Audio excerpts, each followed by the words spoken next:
บายดีลูกค้าเอาอย่างละเจ้าไข่ไก่เนี่ยเต้เท่าไหร่นะ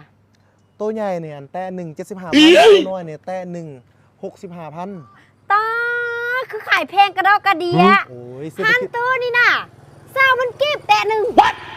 โอ้ยมันบ่มีดอกลูกค้า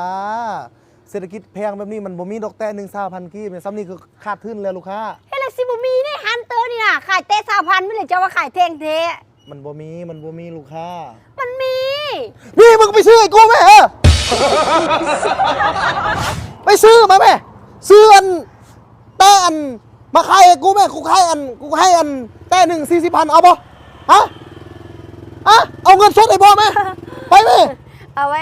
มือน้าซะสิ่งที่ไปซื้อเด้อมึงไปซื้อเดี๋ยวนี้ไปซื้อมาขายกู100แต่พุ่นกูซื้อให้มึงหมดมันบ้าดิแต่อัน20,000มันมาตัวใดสิขายอ่ะ